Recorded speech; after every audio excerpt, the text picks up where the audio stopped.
पूछता है इंडिया कि संभल में आखिर मुसलमान बढ़े तो हिंदू क्यों घटे। सवाल ये भी खड़े होते हैं, क्या दंगों की वजह से, क्या दंगों ने ही संभल की डेमोग्राफी चेंज कर दी। सवाल ये भी कि हिंदुओं की घटती आबादी आखिर किसकी साजिश है। ये बड़े सवाल हैं जो लगातार अब लोगों के मन में इस रिपोर्ट के सामने आने के बाद में खड़े हो रहे हैं और इन्हीं सवालों के जवाब जो हैं वो तलाशने की हम कोशिश करेंगे। मेरे साथ में जो खास मेहमानों का पैनल है, बगैर देर किए आइए जल्दी से आपको हम मिलवा देते हैं। हमारे साथ में बीजेपी नेता आलोक वत्स जी इस दौरान जुड़ रहे हैं। तारिक खान जो है समाजवादी पार्टी के प्रवक्ता हमारे साथ में जुड़ रखे हैं। आचार्य राकेश चतुर्वेदी जी हिंदू धर्मगुरु इस दौरान हमारे साथ में इस चर्चा में जुड़ रखे हैं और जल्द ही मौलाना नदीमुद्दीन भी हमारे साथ में जुड़ेंगे जो AIUC के चेयरमैन हैं। मैं लेकिन इस पूरी रिपोर्ट को लेकर एक एक करके सभी अपने जो पैनलिस्ट हैं उनसे एक बार एक एक करके प्रतिक्रिया लेना चाह रही हूँ। शुरुआत में तारिक खान जी आपसे कर रही हूँ, इस पूरी रिपोर्ट को क्या कहेंगे। इस रिपोर्ट में जो बड़ी बातें कही गई हैं दंगों की, संभल में जो हिंदू आबादी है उनकी घटती संख्या को लेकर प्रतिक्रिया आपकी। पहली बात तो आपके पास है ये रिपोर्ट? मुझे नहीं लगता शायद आपके पास है। आपके पास है तो आप बता दीजिए। नहीं, देखिए सवाल आपने किया है तो आपके पास होगी, कुछ समय तो आप मुझे देंगे बोलने के लिए। पहली बात बोलिए। अच्छा, जब बताया गया कि नाराज लग रहे हैं, मैंने तो आपसे प्रतिक्रिया संभल में तमाम दंगे हुए। एक दंगा बताया जाता है 78 में हुआ, जिसमें शायद इस रिपोर्ट में भी जिक्र किया कि 78 में बड़ा दंगा हुआ और लगभग 143 या 183 हिंदू लोग मरे। 78 में केंद्र में जो जनता पार्टी थी उसकी सरकार थी। कितने जांच आयोग बीजेपी ने बैठा ले, उस वक्त की जनसंघ, जनता पार्टी सब एक ही मिला जुला। क्या किया आपने जब आप केंद्र में सरकार में थे? क्या आपने यूपी सरकार को बर्खास्त किया जब आप केंद्र में थे? कौन सा आयोग गठित किया आपने? कौन सी आपने रिपोर्ट मंगवाई? कौन सी आपने जांच बैठा ली उस वक्त जब इतना बड़ा दंगा हुआ था और केंद्र में भारतीय जनता पार्टी की सरकार थी? पहला सवाल।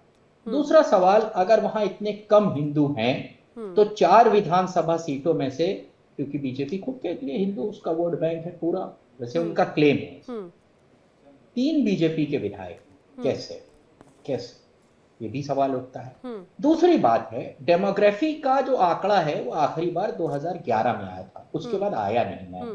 अगर कोई भी दावा करता है कि ये डेमोग्राफी है या यहाँ इसकी जनसंख्या ये है, मैं उसको फर्जी मानूंगा, क्योंकि सेंसस जो होता है दैट इज ऑथेंटिक, उसको ऑथेंटिक माना जाता है। सेंसस कराने की सरकार की हिम्मत नहीं है, डरी हुई है, शायद अब थोड़ी सी हिम्मत आ जाए तो सेंसस करा।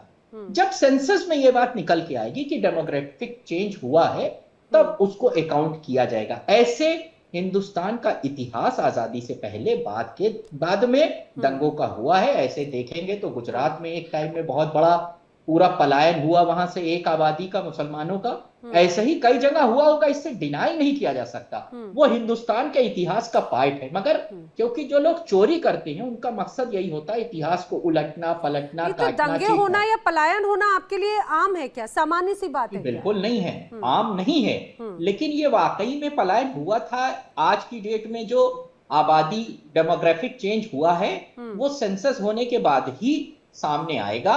रिपोर्ट में इस बात को कहा गया है कि कई दंगे वहां पर हुए 1927 से लेकर, और अभी एक खास दंगे का जिक्र वहां पर किया गया तो उस वक्त भारतीय जनता पार्टी सत्ता में थी। तो इसलिए आप सिर्फ धर्म की राजनीति को और ज्यादा बढ़ावा देने के लिए आज इस मुद्दे को उठा रहे हैं। तब आप सत्ता में थे, आपने क्या किया? ठीक है, क्या स्टेप थे आप? जीरो। ठीक है, मैं एक बार रिएक्शन ले लेती हूँ, लेकिन मैं यहाँ पर ये जरूर अपने दर्शकों को और तारिक जी को भी बता दूं कि दरअसल ये जो रिपोर्ट सौंपी गई है ना, ये जो 24 नवंबर 2024 को जो दंगे हुए थे संभल में, उसकी जांच की रिपोर्ट थी और इसमें दो सीनियर जो मेंबर्स थे जांच रिपोर्ट को बनाने के लिए, बाकायदा 450 पन्नों की रिपोर्ट है। इसमें 2 बड़े जो IPS ऑफिसर और एक हाई कोर्ट की तरफ से जो सदस्य हैं वो इसमें कनेक्टेड थे। बहरहाल आलोक वत्स जी, इस पूरी रिपोर्ट पर आपकी प्रतिक्रिया? मैं अभी सिर्फ प्रतिक्रियाएं जान रही हूँ। आलोक जी।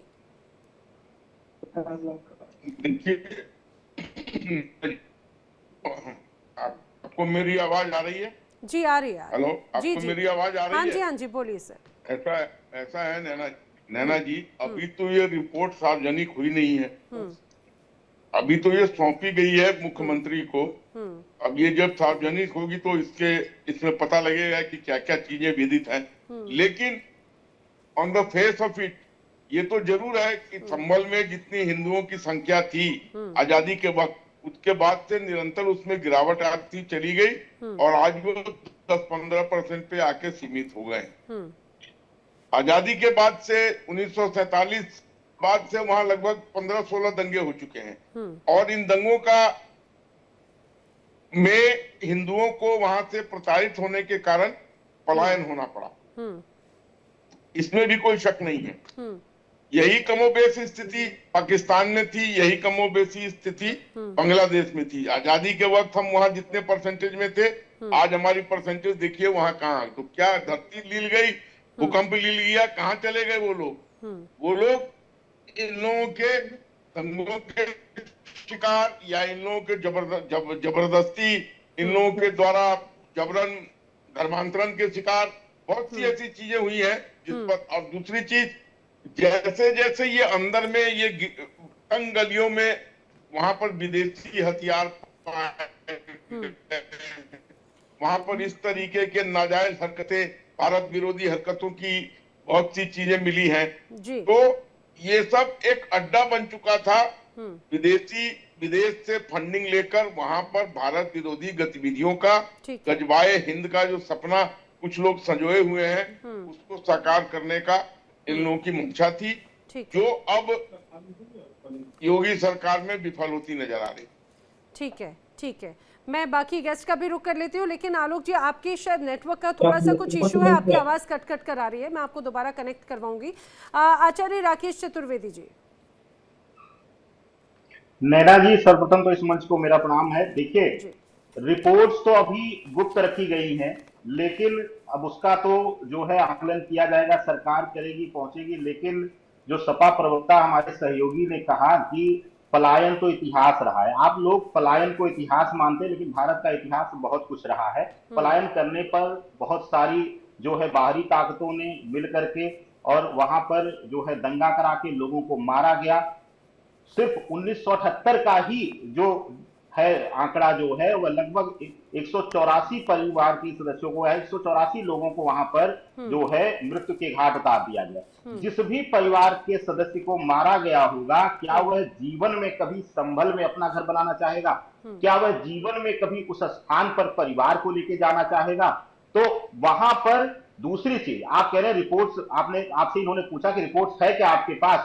अरे भाई, रिपोर्ट्स तो बहुत सारे प्रमाण है, रिपोर्ट्स तो अभी गुप्त रखी गई है, उस पर भी जांच होगी, वो भी सबके पास आएगी, आपके पास भी आएगी। लेकिन आप देखिए कि जब जो है बावलियां खोदी जा रही है, वहां से मंदिर निकल रहे हैं, जो है मकबरे खोदे जा रहे हैं, वहां पे मंदिर निकल रहे हैं। तो जाहिर सी बात है वहां सनातनी हिंदू रहे होंगे, उनको प्रताड़ित करके भगाया गया है, वहां से पलायन करने पर मजबूर किया गया है। तभी वहां पर मंदिरों को दबा करके उसके ऊपर एक नया ढांचा बनाया गया है। तो ऐसी अवस्था में रिपोर्ट तो जब आएगी प्रत्यक्ष जांच के बाद, वो तो आएगी, लेकिन सत्यार्थ निकला है।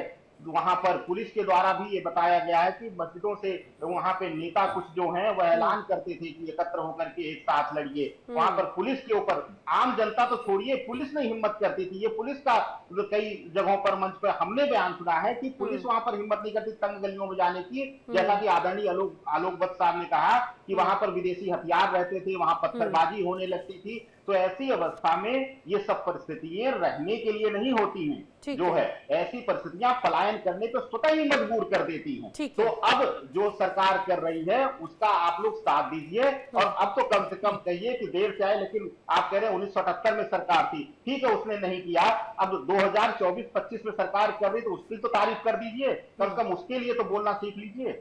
ठीक है, ठीक है। मौलाना नदीमुद्दीन जी, संभल में बदलती डेमोग्राफी आखिर क्या कहती है? जो रिपोर्ट पेश की गई, अभी हालांकि सार्वजनिक रिपोर्ट नहीं है, लेकिन ये कहा जाए कि जो उसकी बड़ी बातें इस रिपोर्ट की 450 पन्नों की सामने आई, वो बहुत हैरान कर देती है। आपकी प्रतिक्रिया इस रिपोर्ट पर? देखिए, रिपोर्ट सार्वजनिक नहीं हुई, अभी नहीं हुई है जी, नहीं हुई, मगर आप डिबेट कर रही हैं, आप डेमोग्राफी को चेंज बता रही हैं, तो इसका मतलब है कि रिपोर्ट को पहले शाया कर दिया, अब रिपोर्ट का कोई मतलब नहीं। अभी एक बात मैं आपको बता रहा हूँ, NFH से नेशनल फैमिली हेल्थ सर्वे 5 पढ़िए, जिसमें मुसलमानों का फर्टिलिटी रेट 2.36 है और हिंदुओं का 1.9 है। मुसलमानों का फर्टिलिटी रेट गिरा है। अगर कह रहे हैं कि संभल में हिंदू पलायन कर गए तो योगी के लिए शर्म की बात है और मोदी सरकार के लिए भी शर्म की बात है। हिंदू हृदय सम्राट के रहते हुए कैसे हिंदू पलायन कर रहे हैं? आप हिंदुओं की रक्षा नहीं कर पा रहे। आप हिंदुओं की अगर रक्षा करते तो कैसे पलायन होता?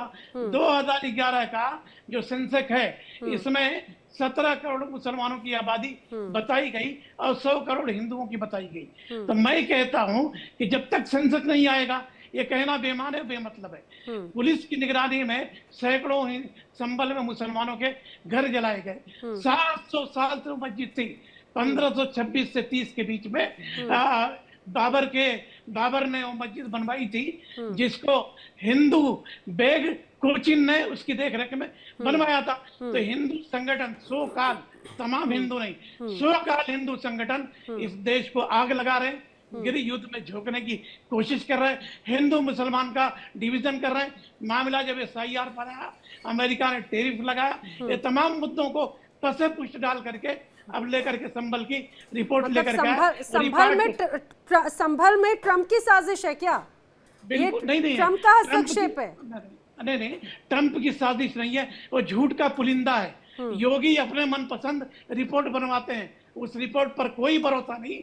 अगर पलायन हुआ है तो योगी को और मोदी को रिजाइन करने की जरूरत है कि हिंदू पलायन क्यों करें। ठीक है, अब आपने एक लाइन बड़ी बात कह दी कि भाई ये उनका मुद्दा है। मैं आ रही हूँ जो आलोक वत्स जी कहना चाह रहे हैं, लेकिन मैं यहाँ पर एक आंकड़ा जरूर पेश कर दूं। सिर्फ अभी संभल की बात हो रही है, आज़ादी के समय में बताया जाता है, जो नगर पालिका द्वारा जो आंकड़े जो पेश किए गए, उस समय 45% यहाँ पर हिंदुओं की आबादी थी और 2011 की जनगणना के वक्त ये 22% हुई, 2025 में 22% रही, पहले के वक्त में पिछले साल से, और अभी अगर मौजूदा स्थिति बात की जाए तो वो मात्र 15% रह गई है। आपने इतने आंकड़े पेश कर दिए, आप उनको, अब ये जो पूरी रिपोर्ट है, और इस बात को भी जरा जानने की जरूरत है। आप सुनिए मौलाना नदीमुद्दीन जी, मैंने आपको इत्मीनान से सबको प्रतिक्रिया देने की बात कही, लेकिन फैक्ट पर भी बात होनी चाहिए। आजादी से अभी तक अगर हम देखें तो 15 बार संभल जो है वो दंगों का दंश झेल चुका है, और हमें ये कतई नहीं भूलना चाहिए कि ये जो रिपोर्ट है ना, ये पिछले 1947 में या 48 में या 1953-58 जो अभी आप ग्राफिक्स ऊपर देख रहे हैं, वो दंगों का आंकड़ा है, ये उस समय की रिपोर्ट नहीं थी। जांच हुई कि आखिर 24 नवंबर 2024 को ऐसा क्या हुआ कि यहां पर इस तरह से हिंसा भड़की, ऐसा क्या हुआ कि यहां पर दंगों की आग भड़क गई, ऐसे कौन लोग थे जिन्होंने दंगों को भड़काया, ऐसी कौन सी ताकतें थी जो यहां पर माहौल बिगाड़ने की कोशिश कर रही थी। जांच उसकी थी, और उस दौरान जांच में ये बड़ी बातें सामने आई। आप लोग एक राग अलाप रहे हैं कि भाई जनसंख्या जो है वो तो जनगणना 2011 में हुई, ये जांच हाल ही की जांच है, और उस दौरान जांच में बड़ी बातें कही गई हैं। आ रही हूं आलोक जी।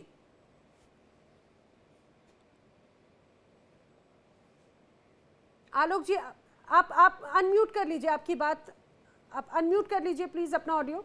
हाँ, देखिए ये चेयरमैन AIUC के जो जनाब है नसीमुद्दीन जी, नदीमुद्दीन, इनसे मैं कहना चाहूंगा कि जो ये फर्टिलिटी रेट की बात कर रहे हैं उसका मेरे को समझ में नहीं आया। एक हिंदू अगर 2 बच्चे पैदा करता है तो उसके मुकाबले एक मुसलमान 5 बच्चे पैदा करता है, तो ये फर्टिलिटी रेट से इसका क्या लेना देना है। और दूसरी बात, जिस तरीके से 2019 के दंगों में जो इन्होंने लोकतांत्रिक अधिकारों का हनन किया कि जो भी मस्जिद उसके अंदर है उसको इजाजत है वहां पर जाकर सर्वे करने की, आर्कियोलॉजिकल सर्वे ऑफ इंडिया को, वहां इन्होंने बंदूकें तान दी, वहां जो वो पत्थर बरसाए, वो पत्थर कहां से आए और वो बंदूकें किसकी थी जो वहां सीज हुई, जो तरह तरह के विभिन्न हथियार पकड़े गए थे। तो ये सिद्ध करता है कि वहां पर एक कुनबा चलता था।